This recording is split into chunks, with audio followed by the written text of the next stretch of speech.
2020년 이후에 불어닥친 한국 교회의 위기는 바로 코로나 위기가 아니라 바로 우리의 신앙의 위기였음을 지금에서야 우리는 이 사실을 깨닫게 되어집니다. 본격적으로 시작된 비대면 예배의 1년 6개월이라는 이 시간 속에서 이미 우리 중 많은 이들이 이러한 분위기, 코로나가 주는 이러한 편리함에 많이 익숙해져 버렸습니다. 우리가 현장 예배에 갈 수 있음에도 불구하고 많은 경우 여러 가지 이유로 인하여서 이제는 쉽게 이 비대면 예배를 선택하는 그런 모습을 우리 스스로에게 찾게 되어집니다.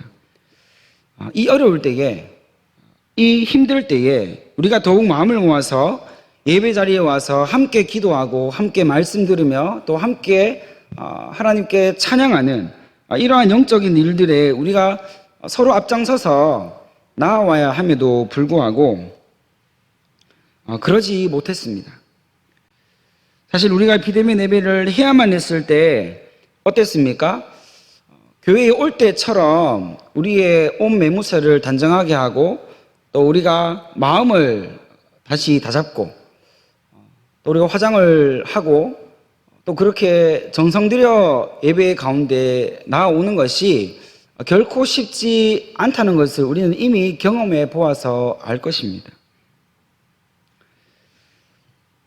만약 정말로 그렇게 현장 예배에 나오는 것처럼 비대면 예배에도 마음과 정성과 뜻을 다해서 하나님 앞에 예배할 수 있었던 그러한 성도님들이 계시다면 정말로 그분은 신앙의 고수라고 해도 과언이 아닐 것입니다. 우리가 온라인 예배를 드리고 있지만 이 온라인 예배를 하면 자동으로 이 예배에 집중하지 못하는 경우들이 많이 생깁니다. 왜냐하면 이미 우리의 마음가짐도 집이라는 특수한 이 환경 가운데 있기 때문에 마음이 많이 흐트러져 있게 됩니다. 그래서 생각처럼 예배의 은혜를 받지 못하는 경우가 많이 있습니다. 우리 시선이 다른 어떠한 것에 빼앗기고 있기 때문에 이렇게 우리가 비대면 예배, 이 온라인 예배를 통해서 하나님께 예배한다는 것 자체가 말은 그럴듯하고 좋아 보이지만 실상은 정말로 우리 영적인 모습 가운데서 많은 것들을 빼앗아간 요인 중에 하나라고 우리는 생각을 할 수 있습니다. 여러분, 예배를 통해 우리가 하나님을 진정으로 만나지 못하게 되면 우리가 어떻게 하나님을 인격적으로 만나고 그 뜨거운 하나님과의 그 황홀한 영적인 그런 은혜들을 경험할 수 있을까요? 예배가 아니고는 어떠한 것을 통해서도 우리는 하나님과 인격적인 만남을 이루어 갈 수가 없습니다.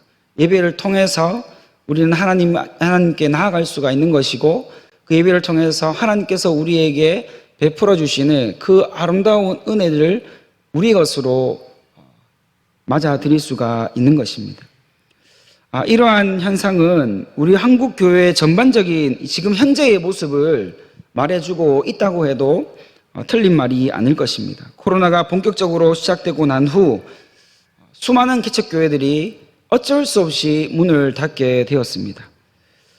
대형 교회들도 많은 어려움이 있다고 이야기합니다. 이것이 비단 경제적인 문제만 이야기하는 것이 아니라 동시에 영적인 문제들이 지금 우리 한국 교회 가운데 손을 댈 수 없을 정도로 심각하게 일어나고 있다는 이 사실을 알려주고 있는 한 부분임을 우리는 알 수가 있습니다. 단편적인 예로 안 그래도 약하고 어려웠던 그 주일학교 출석률을 한번 살펴보면 반 이하로 떨어졌습니다. 반 이하보다 더 떨어졌죠.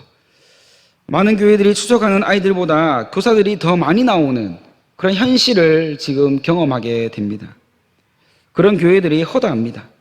뿐만 아니라 이 청년들은 어떨까요? 안 그래도 불안한 취업 환경이 더 어려워졌습니다. 오히려 꿈을 꿀 수 없는 막막한 상황에 이르렀다는 것이죠. 그러다 보니 세상에서 주는 그 불안함과 두려움 때문에 교회에 와서 하나님께 예배하고 비대면으로 예배하는 그 자체가 부담이 되어지고 어려운 실정이 되어 버렸다는 것입니다.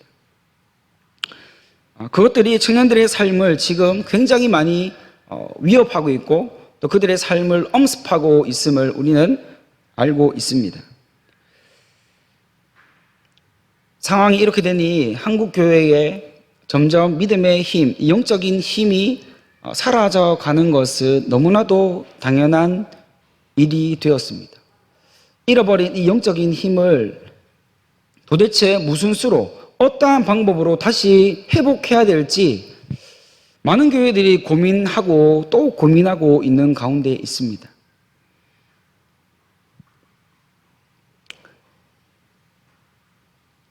여기서 제가 조금만 더 말씀드리면, 사실 지금 여러 가지 상황 때문에 교회 와서 기도를 해도 기도가 안 되는 분들이 있을 겁니다.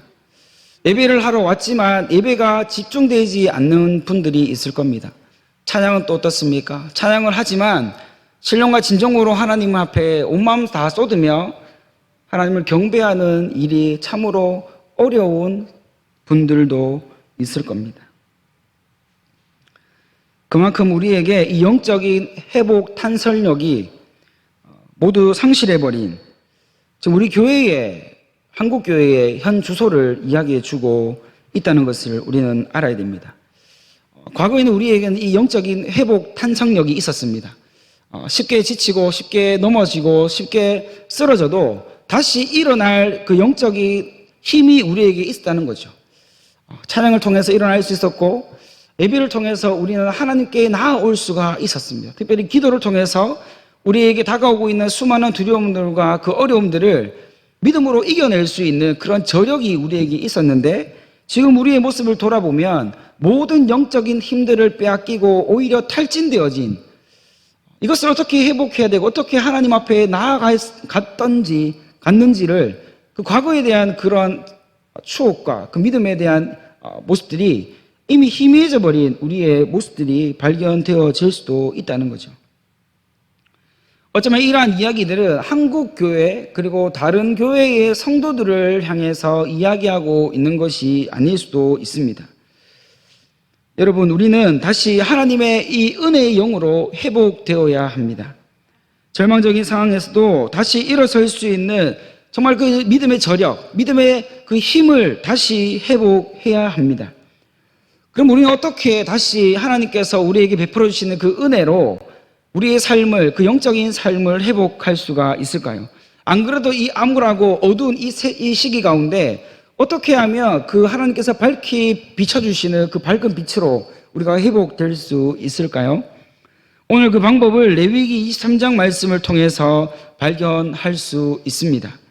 여러분, 오늘 말씀의 결론부터 말씀을 드리면, 약해질 만큼 약해진 우리의 믿음과 이 신앙을 회복하기 위해서는 하나님이 원하시는, 하나님께서 기뻐하시는 하나님의 방법대로 우리의 삶 가운데 하나님이 요구하시는 그 회개가 다시 시작되어야 한다는 것을 알려주고 있습니다.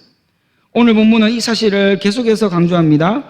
우리가 원하는 방식의 회개가 아닙니다. 지금까지 내가 해왔던 그런 방식이 아닙니다. 하나님 앞에 입술로만 하던 그런 회개의 모습이 아니라 정말로 우리의 마음을 쏟으며 우리의 죄악을 하나님 앞에 일일이 낱낱이 고하며 우리가 하나님의 은혜로 다시 영적으로 회복되어지고 그 영적인 회복 탄성력을 다시 우리의 것으로 하나님의 은혜로 가지기를 원하는 그러한 간절한 마음으로 우리가 하나님 앞에 나오기를 지금도 하나님이 원하고 계신다는 것을 우리는 믿어야 합니다. 오늘 말씀을 크게 살펴보면 오늘 말씀은 속죄일에 대해서 우리에게 말씀하고 있습니다. 크게 말씀을 함께 세분화시켜 보면 1절에서 3절은 안식일에 대해서 말씀하고 있습니다. 4절과 22절은 봄절기들, 그러니까 6월절과 무교절, 초실절과 맥출절에 대해서 이야기를 하고 있고, 오늘 본문이었던 23절부터 44절까지는 이 가을 절기들에 대해서 이야기하고 있는데, 이 가을 절기들은 바로 신년제, 그러니까 속죄일, 초막절에 대해서 말씀하고 있습니다. 특히 기쁨과 감사의 절기들 한가운데 이 속죄와 정결함을 받아야 하는 이 속죄일을 두신 이유가 있습니다. 그 속죄일을 두신 이유는요, 이 죄된 인간의 삶 가운데 우리를 구원하시려는 하나님의 사랑과 그 은혜의 역사에 대해서 감사의 마음으로 백성들이 반드시 회개해야 할 필요를 가지고 있었기 때문에 이것을 속죄일을 지정하셔서 강조하고 있는 것을 알 수가 있습니다. 하나님께로 가장 빨리 돌아갈 수 있는 방법이 바로 이 회개라는 것을 말씀해 주고 있는 것이죠. 그것도 형식적인 회개가 아닙니다. 입술의 고백만 있는 회개가 아니라 앞에서 말씀드렸지만 마음과 뜻을 돌이켜서 하나님이 원하시는 그 회개의 모습으로 돌아오는 것, 이것을 하나님은 오늘도 우리에게 요구하고 있다는 사실을 말씀하고 있습니다. 말씀 27절에 보면 하나님께서는 모세에게 속죄일에 대해서 명하시면서 언제 백성들이 이 속죄일을 지켜야 되는지, 그리고 그 속죄일을 지키는 방법이 어떠해야 하는지를 구체적으로 그리고 아주 세분화시켜서 잘 알려주고 있습니다. 속죄일은 일곱째 달 10일에 지키라고 말씀하셨습니다. 이 속죄일은 하나님께서 백성들에게 반드시 지켜 행하라고 하신 명령이었습니다. 이것은 선택사항이 아니었습니다. 내가 하고 싶으면 하고 하기 싫으면 하지 않아도 되는 그러한 택일에 해당되는 일이 아니라 하나님의 백성이고 하나님의 그 사랑과 은혜를 받은, 특별히 구원함을 받은 이 하나님의 사람들 누구라도 지정된 날짜에 하나님께 이 속죄일을 지켜야만 했던 것이죠. 우리가 주목해서 보아야 하는 것은 속죄일에는 모든 백성들이 하나님 앞에 나와야 했습니다. 하나님 앞에 나와서 엎드려야 했고, 그 엎드림 가운데 스스로를 괴롭게 하여 여호와께 화제를 드려야 한다라고 그렇게 말씀하고 있습니다. 모든 백성들이 하나님 앞에 나와서 정해진 날에 정해진 시간에 하나님께 동일한 모습으로 동일한 내용으로 화제를 드리는 그것을 백성들에게 요구하셨던 것입니다. 여기서 스스로 괴롭게 하라는 것은 세상에서 말하는 고행의 차원이 아닙니다. 여기서 괴롭게 하라는 것이 무엇입니까? 바로 마음의 통곡을 의미합니다. 마음의 찢어짐, 마음의 정말 그 하나님 앞에 나아가는 그 신실한 그 마음을 의미하는 것입니다. 머리로 깨달은 죄가 가슴으로 내려와야 함을 의미합니다. 가슴으로 내려온 그 죄가 하나님 앞에 정말 우리가 통곡하며 정말 우리의 죄악을 하나님 앞에 고하며 우리가 이 더럽고 어두운 삶을 살았던 우리 인생이 이제 하나님 앞에 회개함으로 우리가 철저하게 하나님의 그 발 앞에, 예수님의 발 앞에 엎드려 자복하는 그러한 시간이 되어야 한다고 말씀하고 있는 것입니다.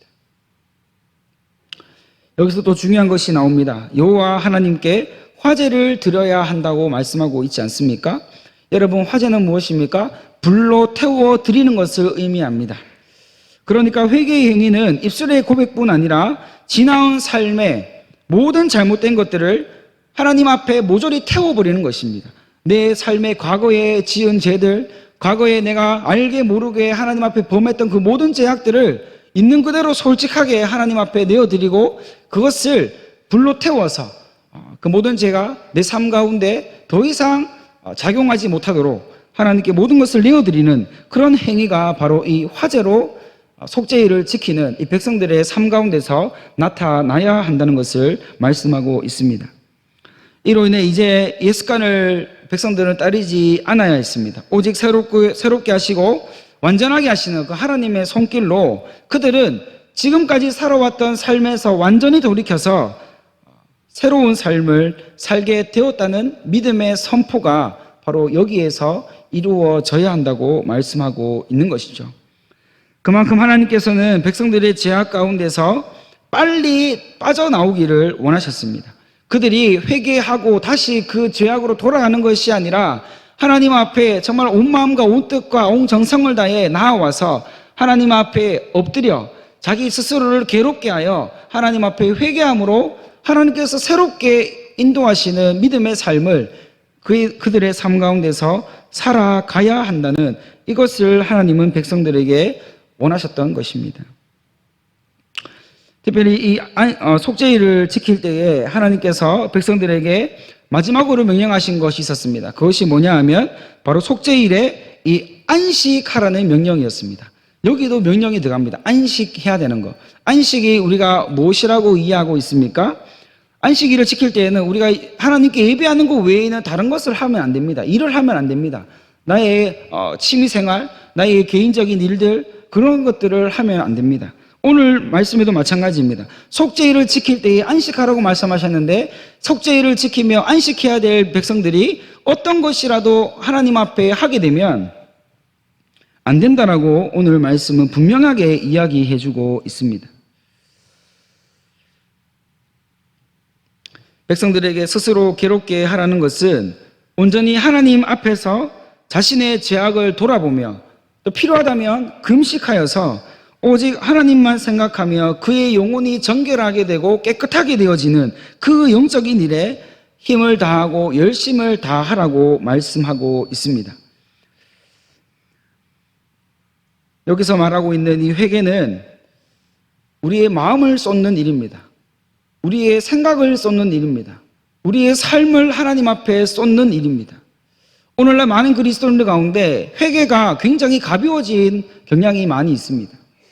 회개는 마음을 쏟고 우리의 모든 것을 쏟아서 하나님 앞에 우리의 더럽고 추악했던 그 지난 날의 모든 것을 내어드리고 우리가 예수님의 은혜와 예수님의 보혈로 깨끗하게 되어지는 그런 아주 귀하고 중요한 일임에도 불구하고 오늘날 많은 그리스도인 가운데 회개하면 하나님 다 용서해 주신다. 회개하면 하나님의 은혜가 다시 부어진다. 이러한 것을 악용하고 있는 그러한 모습이 나오는 것이죠. 이 말이 무슨 말입니까? 우리가 이 회개에 대해서 그만큼 힘을 쏟지 않는다는 것입니다. 회개가 입술로 고백으로 끝나는 일이 너무나 많습니다. 입술의 고백으로 끝나버려서 그 회개가 우리 삶 가운데 어떠한 힘과 능력을 주지 못하는 그러한 일들이 많이 일어나고 있다는 것입니다. 여기서 말하고 있는 회개는 결코 가벼운 회개를 의미하는 것이 아니었습니다. 백성들은 1년에 한 번 하나님께 지키게 되는 이 속죄일에 하나님 앞에 온전히 나아가야 했습니다. 그리고 그 나아감을 통하여서 온전한 회개, 하나님께로 완전히 돌이키는 다시는 그들의 삶 가운데 제약이 들어오지 못하도록 영적으로 완전히 하나님의 보호하심을 받는 그러한 은혜가 이 날에 이루어졌다는 것을 알려주고 있습니다. 이때에 이들의 회개는 어떻게 했습니까? 열정이 있는 회개였습니다. 마음이 뜨거워지는 회개였습니다. 온 마음과 온 생각을 하나님께로부터 돌이키는 그런 놀라운 역사가 일어나는 회개였습니다. 이런 하나님이 기뻐하시는 회개가 속죄일에 백성들의 삶 가운데서 마땅히 나타나야 했습니다. 여기는 누구도 예외가 없습니다. 말씀하시지 않습니까? 누구도 예외 없이 하나님 앞에 나와서 스스로의 마음을 괴롭게 하여 하나님 앞에 회개하라 라고 분명히 말씀하고 있습니다. 앞에서 말씀드렸지만 이 속죄일에는 안식해야 한다고 말씀드렸습니다. 왜 안식하라고 하셨을까요? 속죄일, 그냥 회개만 하면 되는 거 아닙니까? 그런데 왜 안식하라고 하셨을까요? 그만큼 이 속죄일, 하나님 앞에 자신의 죄를 내어드리고 완전히 돌아서는 이 일은 그냥 대충 하지 말라는 겁니다. 정말 안식일을 우리가 하나님 앞에 드리듯 정말 온 정성을 다해서 오직 하나님께만 우리의 마음을 들여서 집중하라는 겁니다. 열심을 다하라는 겁니다. 특별히 오늘 말씀 29절과 30절에 보면 백성 중에 끊어지게 하며 멸절시켜 버리신다고 강하게 경고하고 있습니다. 어떨 때 말입니까? 스스로를 괴롭게 하지 않거나 또 안식하지 않고 자신이 뭔가를 하게 되어지는 일이 발견되어질 때 멸절되어지고 그리고 그들이 백성 가운데 끊어지게 되는 무시무시한 일을 그의 삶 가운데 하나님께서 반드시 이루겠다고 말씀하고 있는 것을 우리는 보게 됩니다. 하나님은 오늘 우리에게 말씀하십니다. 스스로 괴롭게 하여 하나님이 회복시키시는 회개의 자리에 나오라고 말씀하고 있습니다. 오늘 우리 삶 가운데 이 회개가 얼마나 많은 부분을 차지하고 있습니까? 날마다 주님의 은혜로 주의 말씀으로 깨끗해져야 되고 하나님의 말씀으로 정결해져야 되고 우리의 삶에 더 이상 이 죄가 우리에게 왕노릇하지 못하도록 늘 깨어서 기도하고 우리가 날마다 회개하여 하나님의 그 이름을 위하여 열심을 다하여 살아가야 될 우리의 삶 가운데 이 회개가 얼만큼 우리의 삶을 인도하고 또 이끌어가고 있는지 우리는 늘 돌아보아야 합니다. 하나님은 오늘 우리에게 말씀하고 계시기를 스스로 괴롭게 하여 회개의 자리에 온 마음 다해서 나오게 되면 하나님께서는 우리에게 특별히 이 한국교회와 또 우리 교회와 우리 가정과 또 우리 자신 가운데 특별히 하나님께서 은혜를 부어주시고 회개의 영을 부어주시겠다고 분명히 말씀하고 있습니다. 우리는 회개의 자리 가운데 나아가야 합니다. 우리 삶에 아무 문제가 없다고 여겨지는 그 순간 가운데도 여전히 우리의 영혼은 괴로워하고 있습니다. 하나님을 닮아가지 못함으로, 하나님 말씀에 순종하지 못함으로 우리의 영혼은 늘 괴로워하고 고통받고 있다는 사실을 우리는 잊지 않아야 합니다. 하나님 앞에 나아가서 우리가 온 마음을 쏟아서 하나님이 회개의 영을 부어주실 때 우리의 삶 가운데 진정한 회복이 일어날 수 있는 겁니다. 우리 교회가 진정으로 회복되어질 수 있는 겁니다. 우리 가정이 진정으로 회복되어져서 하나님의 역사가 이루어질 수 있다는 사실을 우리는 잊지 않아야 합니다. 우리는 하나님께 회개의 영을 부어주시고 또 특별히 우리에게 하나님의 사랑과 회복의 영을 부어달라고 우리는 정말로 간절하게 기도해야 됩니다. 사실 우리가 회개하기 위해서 자리에 앉아서 기도하려고 하면 마땅히 우리 마음 가운데 감동이 없습니다. 마땅히 무엇을 위해 기도해야 될지도 모르겠습니다. 기도가 막혀 있습니다. 왜입니까? 우리 가운데 하나님의 은혜가 예전처럼 느껴지지 않기 때문입니다. 그래서 우리는 이러한 것을 발견했을 때, 이러한 상태가 우리 가운데 느껴졌을 때, 그때 우리는 하나님 앞에 빨리 나와서 이 영적인 문제를 해결하기 위해 하나님을 부여잡고 뜨겁게 기도하며 우리의 삶 가운데 다시 이 회개의 영, 은혜의 영이 폭포수와 같이 부어지도록 하나님을 향하여 나아와야 하는 것입니다. 그때에 우리 삶 가운데 모든 문제가 해결되어지고 하나님의 선한 인도하심이 우리 가운데 나타나게 되어질 줄 믿습니다. 사랑하는 성도 여러분, 우리는 지금 다른 것들의 분주함을 내려놓아야 됩니다. 코로나로 인해서 정신이 없는 이 시대 가운데 우리가 정말 선택하고 집중해야 될 문제가 무엇입니까? 영적인 문제입니다. 한국교회 문제, 우리가 시시할 수 없습니다. 다른 사람들의 문제로 여길 수가 없습니다. 어쩌면 이것이 우리가 느끼지 못할 뿐이지 하나님 보실 때에 똑같은 모습으로 우리가 나오고 있는지도 모르겠습니다. 우리는 세상의 분주함들을 내려놓고 오직 하나님께서 이끄시는 대로 다시 회개의 자리를 회복해야 됩니다. 회개의 자리를 회복하고 예배의 자리를 회복하고 기도의 자리를 회복하고 찬양의 자리를 회복하여 우리 가운데 영적인 소멸되어진 이 힘들이 다시 하나님의 은혜로 회복되어져서 주님께서 사용하시는 믿음의 일꾼들로 우리가 이 땅 가운데, 이 시대 가운데 하나님 앞에 쓰임받는 우리 모든 성도님들의 삶이 되어지기를 간절히 소망합니다.